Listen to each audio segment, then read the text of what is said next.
برادری پرسیدن در ماه رجب روزه گرفتن جایز است یا خیر؟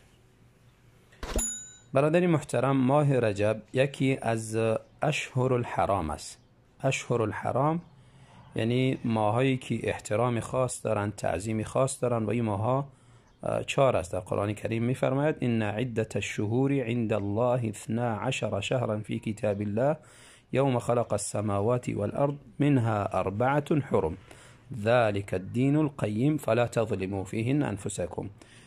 12 ماه از طرف الله تعالی شمرده شده و از این 12 ماه 4 ماه از اشهر الحرام است که تعظیمی خاصی دارند. الله تعالی می‌فرماید فلا تظلموا فيهن أنفسكم، در این ماها بالای نفس خود ظلم نکنید. ظلم بالای نفس در هر وقتی، در هر صورتی بالای انسان حرام است که بالای نفس خود ظلم نکنه، بالای دیگران ظلم نکنه. اما در ماهای حرام، اشهر الحرام، این گناه حجمش بالاتر می باشه و گناهش سنگینتر و سختتر می باشد.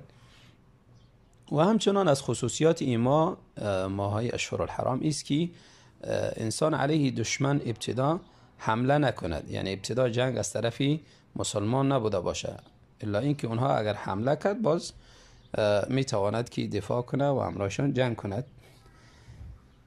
پس این از جمله خصوصیات ماهای اشهر الحرام است. و همچنان بعضی از عبادات در بعضی ماهای اشهر الحرام می آید، از جمله حج در موسم شهر ذوالحجه می باشد که و در شهر ذوالحجه همچنان دیگر عرفه است و روز عرفه روزش بسیار زیاد اجر و ثواب زیادی داره. و همچنان در ماه محرم روز عاشورا است که روزه او روز بسیار اجر و ثواب زیادی داره.